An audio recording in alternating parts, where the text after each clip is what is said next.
ಬೆಳಗ್ಗೆ ಎದ್ದ ತಕ್ಷಣ ಯಾವ ಶ್ಲೋಕ ಹೇಳೋದು?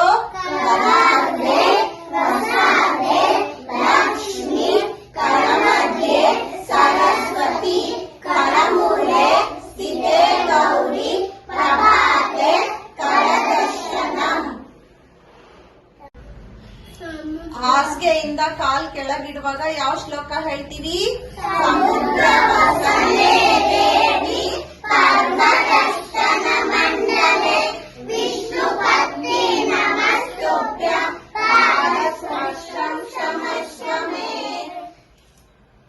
ಸ್ನಾನಕ್ಕೂ ಮುಂಚೆ ಯಾವ ಶ್ಲೋಕ? ಗಂಗೇಶ ಯಮುನೆ ಚೈವ ಗೋದಾವರಿ ಸರಸ್ವತಿ ನರ್ಮದಾ ಸಿಂಧು ಕಾವೇರಿ ಜಲಸ್ಮಿನ್ ಸನ್ನಿಧೆ ಗುರು.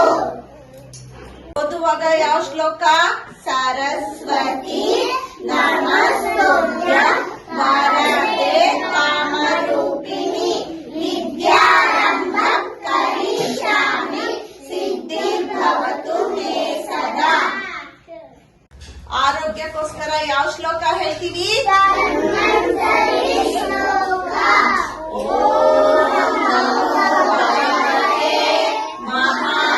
ಮಹಾಸುದರ್ಶನಾಯ ವಾಸುದೇವಾಯ ಧನ್ವಂತರೇ ಅಮೃತ ಕಲಶಹಸ್ತಾಯ ಸರ್ವರೋಗ ನಿವಾರಣಾಯ ಸರ್ವಭಯ ವಿನಾಶಾಯ ತ್ರೈಲೋಕ್ಯ ಪತಯೇ ತ್ರೈಲೋಕ್ಯ ನಿಧಯೇ ಶ್ರೀ ಮಹಾವಿಷ್ಣು ಸ್ವರೂಪ ಶ್ರೀ ಧನ್ವಂತರಿ ಸ್ವರೂಪ ಶ್ರೀ ಶ್ರೀ ಔಷಧ ಚಕ್ರ ನಾರಾಯಣಾಯ ಸ್ವಾಹ.